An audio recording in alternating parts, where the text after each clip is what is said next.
ത്രിയേക ദൈവത്തിൻ്റെ അതിപരിശുദ്ധ നാമം മഹത്വപ്പെടുമാറാകട്ടെ. കർത്താവിൽ ഏറ്റവും സ്നേഹിതരെ, പരിശുദ്ധ സഭ നാളെ മുതൽ ആഗസ്റ്റ് മാസം 1-ാം തീയതി മുതൽ 15-ാം തീയതി വരെ ശൂനോയോ നോമ്പ് ആചരിക്കുകയാണല്ലോ. പരിശുദ്ധ ദൈവമാതാവിൻ്റെ വാങ്ങിപ്പ് പെരുന്നാളിനോട് അനുബന്ധമായി സഭ അനുഷ്ഠിക്കുന്ന നോമ്പാണ് ശൂനോയോ നോമ്പ് അഥവാ ദൈവമാതാവിൻ്റെ വാങ്ങിപ്പ് പെരുന്നാൾ എന്നുള്ളത്. പരിശുദ്ധ ദൈവമാതാവിനെ കുറിച്ച് ധ്യാനിക്കുവാനും മാതാവിൻ്റെ മധ്യസ്ഥതയിൽ അഭയം പ്രാപിക്കുവാനും മാതാവിൻ്റെ ജീവിത വൈശിഷ്ട്യങ്ങളെ നമ്മുടെ അനുദിന ജീവിതത്തിൽ സാംശീകരിച്ചുകൊണ്ട് പ്രാർത്ഥനയും ഉപവാസവും കുമ്പിടിയിലും ഒക്കെയായി മനുഷ്യ മനസ്സുകളിൽ പരിവർത്തനത്തിൻ്റെ വിത്ത് പാകുവാൻ തക്കവണ്ണം ഉപോത്ബലകമാകട്ടെ ഈ ദിനങ്ങൾ എന്ന് ആശംസിക്കുകയും പ്രാർത്ഥിക്കുകയും ചെയ്യുന്നു. പരിശുദ്ധ ദൈവമാതാവിന് സുറിയാനി സഭാ പാരമ്പര്യത്തിൽ അതുല്യമായ സ്ഥാനമാണ് ഉള്ളത്.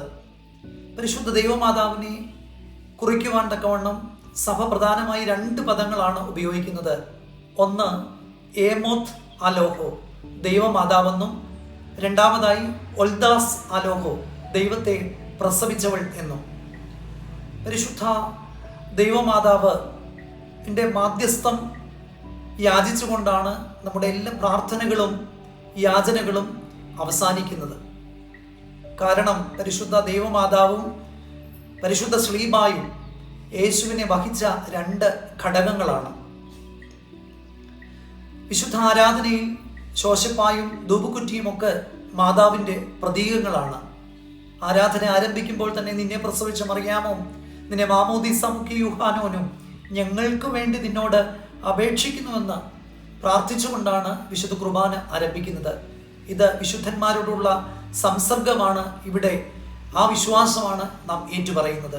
വചനമാം ദൈവത്തെ പ്രസവിച്ചുകൊണ്ട് നിത്യകന്യകയും ഭാഗ്യവതിയുമായ അമ്മയുടെ പെരുന്നാൾ നമ്മുടെ ഇടവക ആചരിക്കുമ്പോൾ, പ്രത്യേകിച്ച് നമ്മുടെ ഇടവക പരിശുദ്ധ ദൈവമാതാവിൻ്റെ മധ്യസ്ഥതയിൽ ആണല്ലോ സമർപ്പിച്ചിരിക്കുന്നത്. ആ മാതാവിൻ്റെ മധ്യസ്ഥതയിൽ അഭയം പ്രാപിച്ചുകൊണ്ട് ഈ നോമ്പിൻ്റെ ദിനങ്ങൾ നമുക്ക് അനുഗ്രഹമാകട്ടെ എന്ന് പ്രാർത്ഥിക്കുകയും ആശംസിക്കുകയും ചെയ്തുകൊണ്ട് നിങ്ങളുടെ ശുശ്രൂഷകൻ ഷിബു അച്ഛൻ.